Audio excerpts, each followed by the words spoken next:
Right ఇక lunch time news లో details చూద్దాం. దక్షిత మంచినీరు అనేది ప్రతి ఒక్కరి ప్రాథమిక హక్కు అని అన్నారు డిప్యూటీ సీఎం పవన్ కళ్యాణ్. ప్రతి ఇంటికి త్రాగునీరును అందిస్తామని ప్రజలకు పవన్ భరోసా కల్పించారు. జల జీవన్ మిషన్ అమలులో దేశానికే ఏపీని తలమానికంగా మారుస్తామని హామీ ఇచ్చారు. కలుషిత నీరు అనే మాటే వినిపించకుండా చేస్తామని పవన్ ప్రకటించారు. నిర్వీర్యమైన ఆర్ఓ ప్లాంట్లను పునరుద్ధరిస్తామని, కిడ్నీ సమస్యలను కూడా తగ్గిస్తామని తెలిపారు. దళిత మహిళ పెద్ద ఆవిడ వచ్చి అడిగి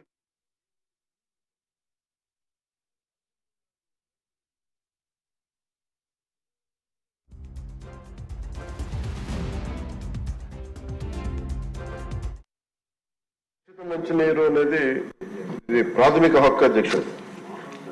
ఇది ప్రత్యేకించి గౌరవ సభ్యులు అందరూ ప్రస్తావించిన అంశాలు వారి వారి నియోజకవర్గాలకు సంబంధించి కావచ్చు, లేదంటే ఇన్ టోటాలిటీ కావచ్చు. ఇది మనందరినీ బాధ్యత అధ్యక్ష. నేను గౌరవ సభ్యులందరికీ ముందుగా మాటిస్తున్నాను, జల్ జీవన్ మిషన్ నిధులు కానీ ఇప్పుడు దాకా ఎవ్వరు చేయనంతగా నేను పర్సనల్ గా ఈ సభకు నేను హామీ ఇస్తాను అధ్యక్ష. దీనికి కావాల్సిన అధ్యక్ష నిధులు ఉన్నాయి. దీనికి కావాల్సిందల్లా కమిటెడ్ లీడర్షిప్ అధ్యక్షుడు. పంచాయతీరాజ్ ముఖ్యంగా సంబంధించి మన ఆర్డబ్ల్యూఎస్ లో కానీ చాలా బలమైన వ్యవస్థ ఇది. కాకపోతే దీన్ని మోటివేట్ చేసి ఇక అధికార యంత్రాంగం కూడా దీన్ని ఒక ఈ సభలో కూడా మన అధికార యంత్రాంగానికి కూడా తెలియజేస్తాం అధ్యక్ష. ఇది మేమందరం అనుకుంటున్నాం అధ్యక్ష, అధికార యంత్రాంగం దీన్ని పూనుకొని ఇది ప్రాథమిక హక్కు కింద. ఇప్పుడు ఉద్దానం సమస్య కూడా గౌరవ సభ్యులు ప్రస్తావించారు అధ్యక్ష. ఆ రోజులకు కదిలించేసింది. ఆ రోజున కేవలం ఉద్దానం వరకే ఈ కిడ్నీ సమస్య ఉందనుకుంటే ఈ రోజున ఆంధ్రప్రదేశ్ లో ఏ మూలకు పోయినా కానీ ప్రతి చోట ఇంక్లూడింగ్ మన తిరుమల కానీ కృష్ణా జిల్లాలో కానీ ఏ మూలకు, ప్రకాశం జిల్లాకి ఏ మూలకు పోయినా కానీ ఈ సర్ఫేస్ వాటర్ లేకపోవటం వల్ల, అన్ని గ్రౌండ్ వాటర్ తీసుకోవటం వల్ల కంటామినేషన్ వాటర్ ప్రజలు తాగి కిడ్నీ వ్యాధిగ్రస్తులు ఎక్కువైపోయారు అధ్యక్ష. ఇది చాలా చాలా నాకు వ్యక్తిగతంగా కూడా చాలా కదిలి చేసే సమస్య. అలాగే ఈ రోజున సిఎస్ఆర్ తమరు చెప్పినట్టుగా సిఎస్ఆర్ ఈ ఫండ్స్ చాలా మంది ఇవ్వడానికి సంసిద్ధంగా ఉన్నారు అధ్యక్ష. దీనికి కావాల్సింది మీరు చెప్పినట్టుగా, మీరు చెప్పిన విధానం దీని ప్రేరణ మీ ఒక ఇన్స్పిరేషన్ గా తీసుకొని దీన్ని ఒకటి టైం బౌండ్ ప్రోగ్రామ్ గా చేస్తాం అధ్యక్ష.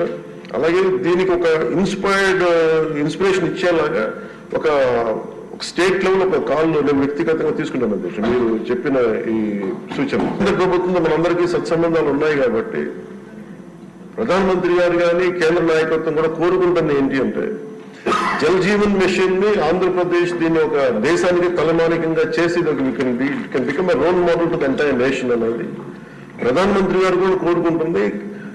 ఆయన అంతిమ లక్ష్యం కూడా ఏంటంటే కేవలం 2 గంటలు కాదు రావాల్సింది నీళ్లు, దాదాపు 24 గంటలు రావాలి నీళ్లు అనేది ఆ దిశగా కేంద్ర ప్రభుత్వం ఆలోచిస్తుంది అధ్యక్ష.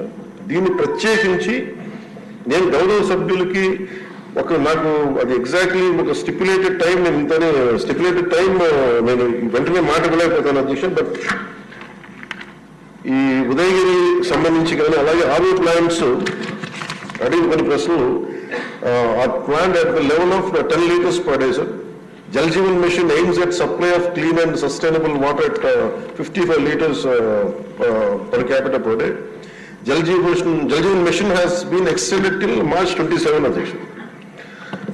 So time bound program అంటే జల్ జీవన్ మిషన్ ఇది 27 లోపు ఎక్స్పైర్ అయిపోయే లోపు మొత్తానికి సాధ్యమైనంత మేరకు ఈ నీటి పూర్తిగా రక్షిత మంచినీరు సరఫరా అయ్యేలాగా, అలాగే ఈ మనకి సంబంధించిన ఈ సేఫ్టీ మనకి ఉన్న రక్షిత మంచినీటి ఏమైతే ఉన్నాయి పథకాలు ఉన్నాయో వాటన్నిటిని సద్వినియోగం చేసుకుని ఇది సభ్యులకు భవిష్యత్తులో సమస్య రాకుండా మటుకు ఉత్పన్నమయ్యేలాగా మేము చర్యలు తీసుకుంటాం అధ్యక్ష. This is my commitment to all the honourable members. ఇది నేను మనస్ఫూర్తిగా ఇది ప్రజలకు మనం ఏమి చేసినా చేయలేకపోయినా కానీ కనీసం ఒక తాగే నీళ్లు ఇవ్వాలనేది చాలా గట్టి సంకల్పంతో ఉన్నాను అధ్యక్ష. ఇంకా మనం కొట్టుకున్నామంటే నిజంగా వ్యక్తిగతంగా నేను తలదించుకోవాల్సిన విషయం అధ్యక్ష. మొన్న మధ్యన కూడా మీరు కొంచెం సమయం తీసుకుని మొన్న మధ్యన కూడా నేను ఈ కడప వెళ్ళాను అధ్యక్ష. మన అన్నమయ్య జిల్లాకి వెళ్తే అన్నమయ్య జిల్లాలో రోడ్డు మీద వస్తా ఉంటే కరెక్ట్ ఒక 10-15 అడుగుల దూరంలో కరెక్ట్ ఒక 4 అడుగుల ఎత్తు దూరంలో చిన్న ఇది ఉంది, హ్యాబిటేషన్ ఉంది. కేవలం 10 మంది 15 కుటుంబాలు ఉన్నాయి. ఆ లేడీ ముఖ్యంగా పాపం దళిత మహిళ పెద్ద ఆవిడ వచ్చి అడిగింది, మాకు ఏం లేదు వచ్చి నీళ్ళు ఇవ్వాలి. ఆవిడ పడుతుంటే నాకు కన్నీళ్ళు వచ్చేసింది. నిజంగా కూర్చోబెట్టి అధికారుల మన ఆర్డబ్ల్యూఎస్ అందరిని అడిగితే చేస్తే సార్ అది కరెక్ట్గా 9 రోజులు ఇవ్వగలిగాం అధ్యక్ష. ఒకటి వాటర్ సంబంధించి designing, there is an issue in designing sir. Innovative గా ఆలోచించట్లేదు, టెక్నాలజీని వాడట్లేదు. అలాగే కాంట్రాక్టర్స్ కూడా పైప్స్ లే చేసినప్పుడు మొండిగా బండగా చేసేస్తున్నారు. దీనికి కొంత టెక్నాలజీని వాడాల్సిన అవసరం ఉంది. ఎక్కడ పడితే అలా బోతులు తవ్వేసేయటం, దానికి ఒక సైంటిఫిక్ గా ఒక పకడ్బందీకి వెళ్ళట్లేదు. ఇలాంటి చాలా కరెక్షన్స్ చేస్తా ఉన్నాం అధ్యక్ష. అందుకని మీరు ఎంత బాధపడుతున్నారు మీ నియోజకవర్గాలకి, నేను దానికి ఎగ్జాక్ట్గా నేను 100% స్పందించి నేను వ్యక్తిగతంగా దీన్ని I will take it forward and I will make sure it will be fulfilled commitment. Annamayya జిల్లా బి కొత్తకోటలో ఆక్రమణలను తొలగించారు. మున్సిపల్ పరిధిలో స్థలాలను కొంతమంది